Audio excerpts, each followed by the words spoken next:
Hello students, मैं doctor Deepa Kaushik, associate professor history. आज BA second year history के first paper में हमारा टॉपिक है भक्ति आंदोलन। भक्ति आंदोलन के विषय में हम इससे पूर्व के वीडियोज में भी चर्चा कर चुके हैं। भक्ति आंदोलन के उदय के कारण, भक्ति आंदोलन के विभिन्न सगुण संतों के बारे में। जैसा कि भक्ति आंदोलन नाम से ही पता चलता है कि इसमें भक्ति को प्रधानता दी गई, तो भक्ति आंदोलन में दो विचारधाराएं या दो पंथ कहने चाहिए होंगे। एक सगुण भक्ति में विश्वास रखने वाले और एक निर्गुण भक्ति में विश्वास रखने वाले। आज का जो हमारा वीडियो है वो निर्गुण भक्ति संतों पर है और साथ ही साथ हम इसमें भक्ति आंदोलन के प्रमुख सिद्धांत और भक्ति आंदोलन के प्रभावों के विषय में भी चर्चा करेंगे।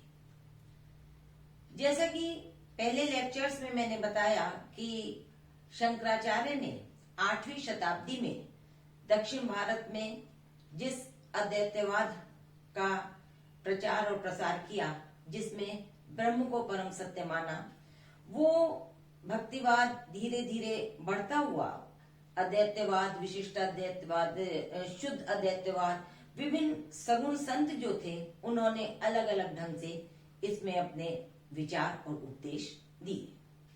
आज यहाँ पर बात है निर्गुण भक्ति संतों की। तो हमने सगुण विचारधारा के बारे में जब हम पढ़ा था, तब हमने रामानंद जी के विषय में चर्चा की थी।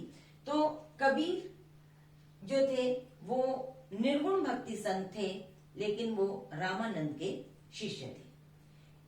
कबीर ने हिंदू मुस्लिम एकता पर महत्वपूर्ण बल दिया और इनकी जो विचारधारा थी वो जाति पाति, रूढ़िवादिता, संकीर्णता, जो समाज में संकीर्णता फैली हुई थी उससे बिल्कुल अलग ये समाज में हिंदू मुस्लिम एकता की स्थापना करना चाहते थे।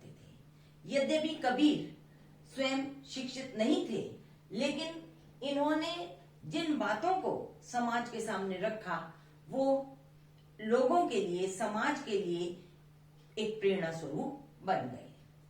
साथ ही साथ इन्होंने जब बाह्य आडंबरों का विरोध किया तो इन्होंने आत्मा की शुद्धता पर बल दिया। इन्होंने कहा कि यदि मनुष्य की आत्मा शुद्ध है तब वो भक्ति के माध्यम से मोक्ष की प्राप्ति कर सकता है। और इनकी जो प्रमुख शिक्षाएं हैं वो बीजक में संकलित की गई। इन्होंने इनके उपदेशों की विशेषता ये थी कि इन्होंने जो बातें कही वो उसमें फारसी भाषा का भी इन्होंने प्रयोग किया, संस्कृत और फारसी का, लेकिन मुख्य रूप से हिंदी भाषा को इन्होंने अपना माध्यम बनाया। अब नेक्स्ट निर्गुण संत आते हैं नानक। नानक देव जी ने भी सामाजिक कुरीतियों का विरोध किया और इनका ये मानना था कि व्यक्ति गृहस्थ जीवन व्यतीत करते हुए भी समाज में सुधार, जो धार्मिक आंदोलन है, धार्मिक सुधार है, वो कर सकता है। इन्होंने हिंदू मुस्लिम सांस्कृतिक समन्वय पर जोर दिया और साथ ही साथ इन्होंने मानवतावाद व नारी उत्थान के विषय में बहुत सी बातें कही। इनके जो प्रेरणादायी वचन थे, इनके जो उपदेश थे, उन्हें सिख धर्म के 5वें गुरु अर्जुन जी ने गुरु ग्रंथ साहब में के माध्यम से लोगों के सामने प्रस्तुत किए। नानक देव ने जिस धर्म का, क्योंकि इनका भी ये मानना था कि जब तक हमारी आत्मा शुद्ध नहीं है तब तक व्यक्ति भक्ति के माध्यम से भी ईश्वर की प्राप्ति नहीं कर सकता या मोक्ष की प्राप्ति नहीं कर सकता। इनके जो उपदेश थे उनमें सत्यता, नम्रता, सादगी, क्षमा और दया पर महत्वपूर्ण जोर दिया गया। निर्गुण भक्ति शाखा के क्रम में अन्य भी कई संत हुए, जिनमें रैदास जी, धन्ना जी, मलूकदास, नामदेव और दादू का नाम विशेष रूप से उल्लेखनीय है। इनमें से कुछ संत दक्षिण भारत महाराष्ट्र से संबंधित थे और कुछ उत्तर भारत से संबंधित थे। ये सभी संत जो थे ये निम्न जाति वर्ग के थे, लेकिन और उस निम्न वर्ग में उत्पन्न होने के पश्चात इन्होंने जो जनता के सामने अपना दृष्टिकोण रखा वो बहुत ही विस्तृत था। ये सभी भक्ति के माध्यम से ईश्वर को प्राप्त करने की बात करते थे और इनका मानना था कि जो जीव होता है वो परम सत्य है, लेकिन जीव जब पृथ्वी पर आ जाता है तो वो माया मोह में विलुप्त हो जाता है और जिसके कारण वो परमात्मा से धीरे धीरे दूर चला जाता है। तो जब जीव भक्ति के माध्यम से उस परम आत्मा से मिलन कर लेगा तभी वो मोक्ष की प्राप्ति कर सकता है। ये जितने भी संत थे इन्होंने हिंदू मुस्लिम एकता पर बल दिया, समाज में व्याप्त जाति प्रथा, भेदभाव, ऊंच नीच के भेदभाव, रूढ़िवादिता, अंधविश्वास आदि को समाप्त करने पर जोर दिया। दादू दयाल जी जो थे इनके जो उपदेश हैं वो दादू दयाल जी वाणी में संकलित है। अब हम इन संतों के बाद चर्चा करते हैं कि भक्ति आंदोलन के प्रमुख सिद्धांत कौन से हैं। हम चाहे सगुण भक्ति धारा के संतों की बात करें चाहे निर्गुण भक्ति की, सबका जो एम्फेसिस था या सबका जो जोर जो उन्होंने दिया उनमें सब में हमें मुख्य रूप से निम्न चीजें देखने को मिलती हैं। सभी संत जो थे वो ईश्वर की एकता में दृढ़ विश्वास रखते थे। चाहे उनका ये मानना था हिंदू मुस्लिम ऐसा कुछ नहीं है, और चाहे हम राम को मान रहे हैं, चाहे हम कृष्ण की पूजा कर रहे हैं, चाहे हम शिव की पूजा कर रहे हैं और चाहे हम निर्गुण ब्रह्म की उपासना कर रहे हैं, सब में ईश्वर एक है। ईश्वर के तो हम ये कह सकते हैं कि इन्होंने एक भक्ति आंदोलन का जो प्रमुख सिद्धांत था वो एकेश्वरवाद, ईश्वर एक है, उसे हम भिन्न भिन्न रूपों और विभिन्न नामों से पुकारते हैं। इससे कोई मतलब कोई विशेष इसका महत्व नहीं है। सबका जो परम उद्देश्य है वो भक्ति के माध्यम से ईश्वर की प्राप्ति करना था। ईश्वर भक्ति और कि चाहे नानक थे, चाहे रामानंद थे, रामानुज थे, वल्लभाचार्य थे, मलूकदास थे, सबका मानना ये था कि जब तक हम ईश्वर की भक्ति में स्वयं को पूर्ण रूप से समर्पित नहीं कर देंगे, जब तक हम अपना सर्वस्व उन्हें नहीं सौंप देंगे, तब तक हम मोक्ष की प्राप्ति नहीं कर सकते। तो सभी संतों का मानना था कि भक्ति के माध्यम से ईश्वर को की भक्ति करके मोक्ष की प्राप्ति की जा सकती है। अतः ईश्वर के सम्मुख पूर्ण आत्मसमर्पण करना।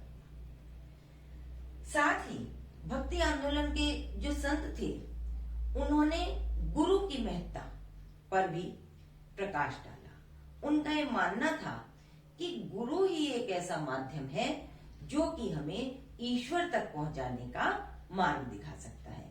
अतः उन्होंने कि यदि हम किसी भी उद्देश्य को लेकर चले हैं तो हमें गुरु को अपना सर्वस्व समर्पित करना होगा। जैसे कि यहाँ पर भी मैंने बताया आपको कि कबीरदास जो थे वो रामानंद जी के शिष्य थे। ऐसे रामानंद जी के और भी बहुत सारे शिष्य हुए, गुरु नानक देव के भी बहुत सारे शिष्य थे। तो इन्होंने अपने गुरु के माध्यम से समाज में व्याप्त कुरीतियों, भेदभाव को मिटाने का प्रयास किया।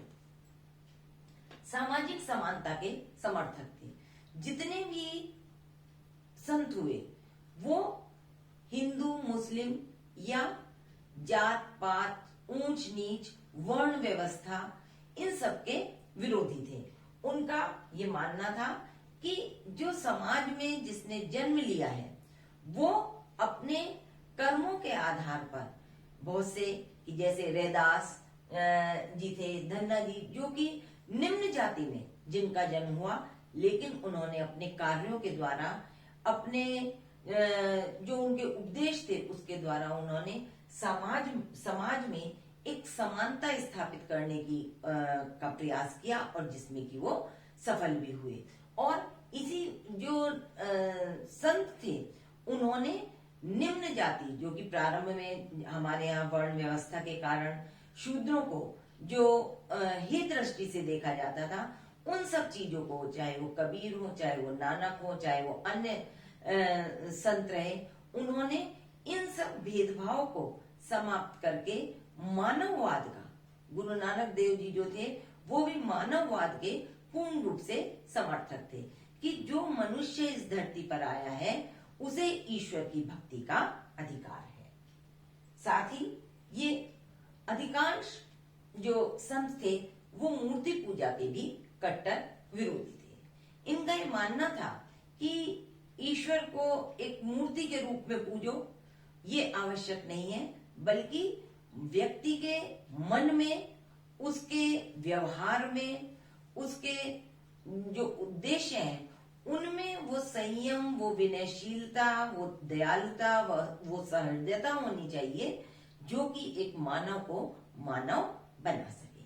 तो ये सभी जितने भी संत थे, इन्होंने इन सिद्धांतों के आधार पर ही कार्य किया। अब नेक्स्ट क्वेश्चन या नेक्स्ट वो ये आता है प्रश्न कि भक्ति आंदोलन का प्रभाव क्या हुआ।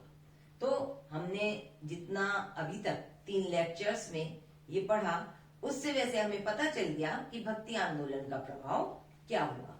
लेकिन हम देखें तो भक्ति आंदोलन जो था, इसने भारतीय संस्कृति पर महती छाप छोड़ी।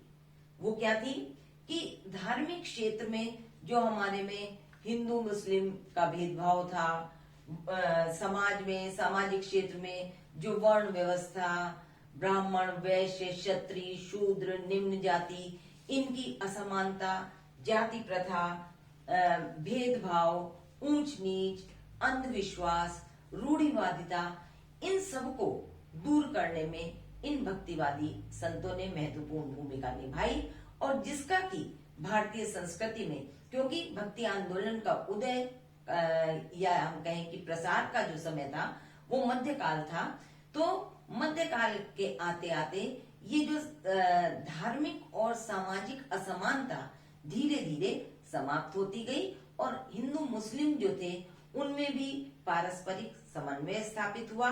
वे एक दूसरे के हित में कार्य करने लगे, एक दूसरे की कार्यशैली को समझने लगे। तो इस प्रकार भक्ति आंदोलन का गहन प्रभाव जो है वो भारतीय संस्कृति पर पड़ा।